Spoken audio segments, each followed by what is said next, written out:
I think the mainstream media has undoubtedly had a real agenda in this election, and that has been to focus attention only on the major political parties.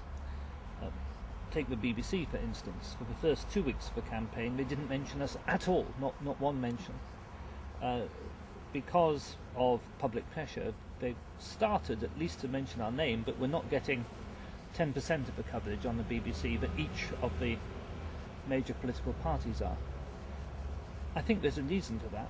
I think there's enormous public anger with the parties at the minute over the MP's expenses scandal.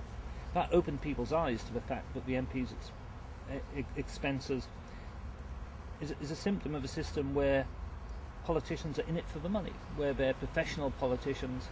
There's not really any major ideological difference between the main political parties, and there's no real alternative being offered. If people saw an alternative, I think the major political parties would be in trouble. And the media, of course, are all part of the same political establishment, and they're protecting their interest by denying coverage to any alternative to the main political parties. I think if you do get into a political party, you become corrupted by the party machine quite quickly. I think your ability to speak your mind when you're a member of a party is very limited. There are a few individuals who can stand above that, but I think in the vast majority of cases people get drawn into the system by the clubbability of it all and just go along with what the party is doing. So I'm very much of the opinion that the party system and the party whip is part of the lack of imagination that's got this country in the mess it's in.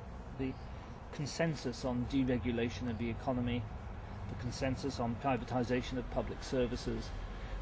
There's really no real difference between Labour, Tory or Lib Dem on all of those issues. And those are all issues which have promoted private interests above the public interest. I don't see any way you can tackle that without tackling the whole question of our corrupt political parties and our corrupt political system, and you can't do that from inside the party. The BBC are holding a debate on Monday between what they call the four main candidates.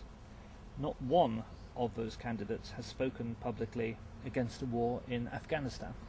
Yet that's actually on the street one of the issues. People are sick and tired of this war and of the deaths of British soldiers in order to maintain in power a corrupt government of drug smugglers and warlords. And yet people aren't being presented with a choice which allows them to vote against it. We're trying to offer that choice, but we are being deliberately excluded from reaching the public with our message. And that is an example of the way the government is separated from people. And that's just a specific example here in Norwich. But the most obvious failure of the democratic system was the entry into the war in Iraq, in which very plainly, massively, public opinion was against it, but people could do nothing to stop the government.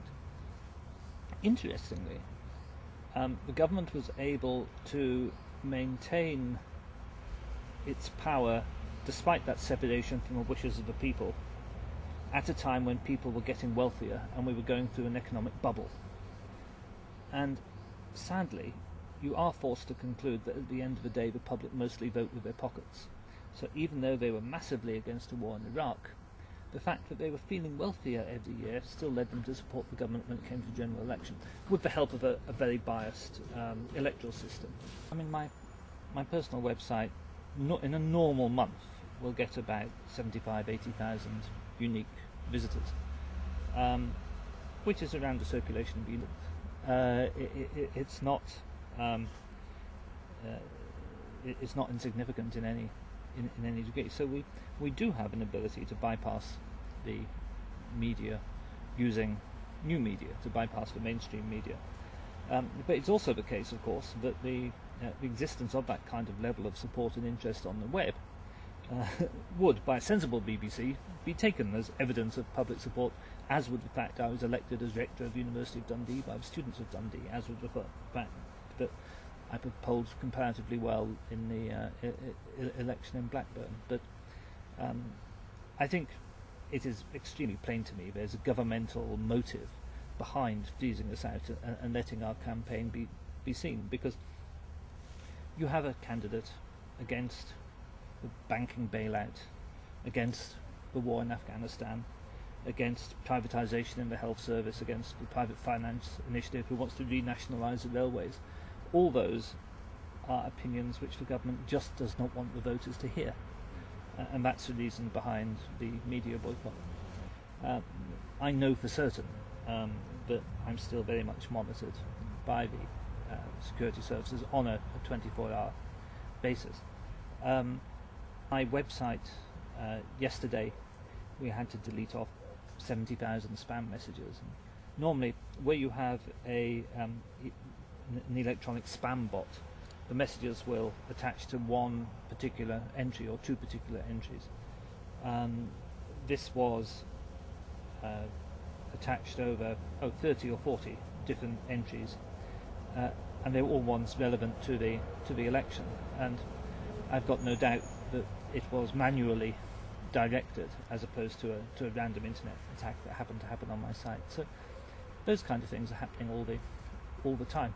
The council has been removing my posters from lampposts and leaving up other posters on the same lamppost. Those kind of things. But these are minor annoyances, if you like. I wouldn't want to overemphasize their importance, but there's no doubt at all that the political parties are quite happy to battle each other and quite happy to argue within the narrow field of permitted opinion, but that they are furious when an independent comes in who actually has some record that people vote for him and who is prepared to fund a real campaign and fight the thing hard, and can bring in scores of volunteers to pound the streets, can fund leaflets, can fund DVDs, and put up a real fight. Nothing annoys the big parties more. There's a long history in this country of involvement of the security services in the media. Partly it's a matter of old boy network approaches to editors not to cover something. And that's really quite powerful, because editors view themselves as an important part of the London establishment. They like to have access to ministers, they like to be invited to the best places, and they don't want to upset too many people. There are also payments to individuals to offer false stories, payments to journalists to promote certain stories. All of that happens beyond any doubt, and I speak to you, as a former senior government official who knows it from the inside. I found, for example, several stories appearing in the last month about my love life.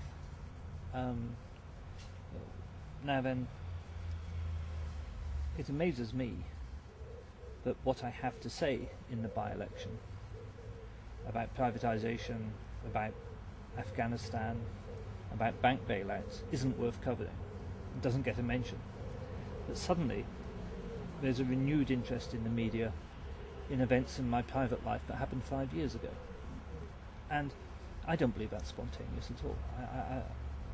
There's a danger, of course, that you get portrayed as a conspiracy theorist, as a paranoid nutter, and people say that as though conspiracies have never happened, so there's no such thing as a conspiracy. But it's really quite remarkable that you stand for election and suddenly people start publishing articles in national newspapers about events in your love life 5 years ago. Very, very hard to believe that's a coincidence, and very hard to think any journalist unmotivated would suddenly think that was a good idea to do.